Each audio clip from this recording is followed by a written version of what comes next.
This channel's content is strictly for educational and informational purpose and does not endorse or promote any form of violence, harm, illegal activities, self-injuries and communal disharmony. ওয়াকফ সংশোধনী আইনের প্রতিবাদে জ্বলছে মুর্শিদাবাদ। অশান্তির আঁচে তপ্ত সীমান্তবর্তী 4 জেলা।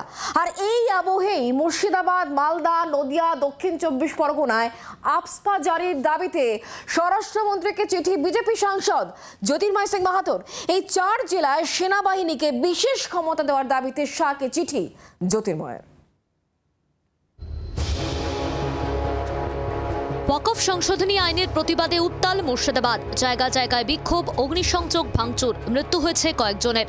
পরিস্থিতি সামাল দিতে মুর্শিদাবাদে নামানো হয়েছে বিএসএফ। ক্ষোভের আঁচ পড়েছে মালদা, নদিয়া, দক্ষিণ 24 পরগনাতেও। এই পরিস্থিতিতে সীমান্তবর্তী 4 জেলায় আফস্পা জারি বা সেনাবাহিনীকে বিশেষ ক্ষমতা দেওয়ার দাবিতে কেন্দ্রীয় স্বরাষ্ট্রমন্ত্রী অমিত শাহকে চিঠি দিলেন পুরুলিয়ার বিজেপি সাংসদ জ্যোতির্ময় সিং মাহাতো।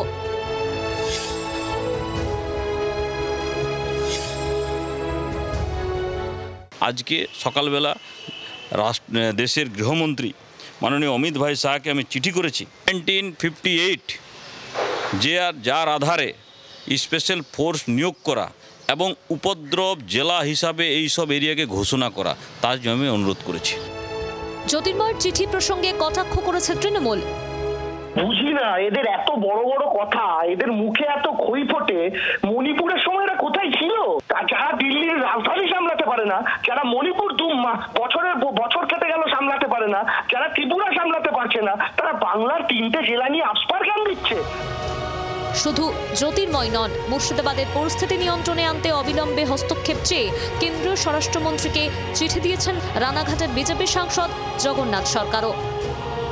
ব্যুরো রিপোর্ট, জি 24 ঘন্টা। বাংলার আওয়াজ, বাঙালির আবেগ, জি 24 ঘন্টা।